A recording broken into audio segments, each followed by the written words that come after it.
Hi, this is Mrs. LaBarbara. This is AP Physics Mechanics C. Today we're going to review a question of past exam. A 2-kilogram block is dropped from a height of 0.45 meters above an uncompressed spring as shown.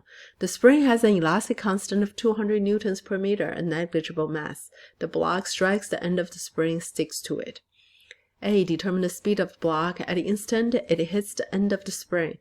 So here's a block. Basically, it's free falling until it hits the end of the spring. So the question is, what is the speed?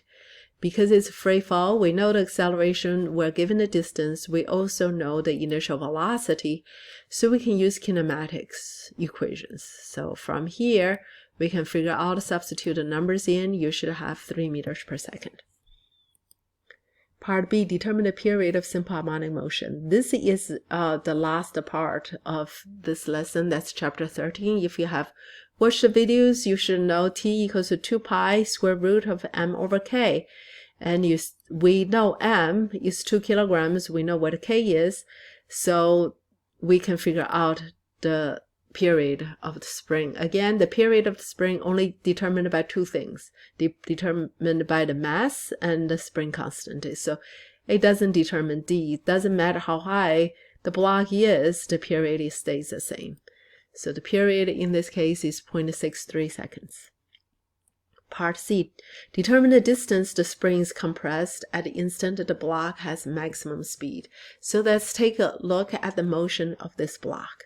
So this block goes to fall down because of inertia and because of the gravity. The block is going to push the spring. As the spring is being pushed, the spring exerts an upward force.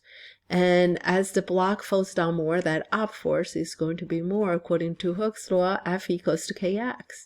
And eventually, it reaches the equilibrium position. At that point, the net force is going to be upward. So before, when the block is just falling down, the net force is downward until the forces cancels out at equilibrium position. Then the net force is going to become upward. So the maximum speed happens when the net force equals to 0. That's where acceleration changes directions, right? First part, acceleration is going downward. Even though acceleration decreases, but acceleration is still downward. As a result, your velocity increases. Your velocity increases just as at a lesser rate. The rate of velocity increase is decreasing until it reaches equilibrium. Then the net force is upward. That means acceleration is upward.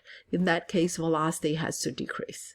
So the maximum speed happens at equilibrium position. So at equilibrium position, we know there are two forces, force from the spring and force of gravity. They have to be the same. Fs equals to kx. We know Fs is 2mg. We know what k is. It's given to us. You have to find x. So x equals to 0.1 meters. That's the equilibrium position, where the speed is maximum. Next part, determine the maximum compression of the spring. So let's take a look. As the block falls, again, it's going to fall down until it reaches speed equals to 0 here. So what is the distance? To figure out this distance, we can use conservation of energy. At the top, total energy is mgh. That h is equals to 0.45 meters plus d. At this position, when the block has 0 velocity, the total energy is elastic potential energy. That equals 1/2 kd squared. So those are the same. So from this equation, we can solve for d because we know m.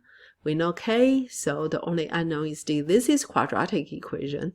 For those of you who know how to solve it, you can just find out. For those of you who forgot, this is what you do. You simplify it, then you use the equation.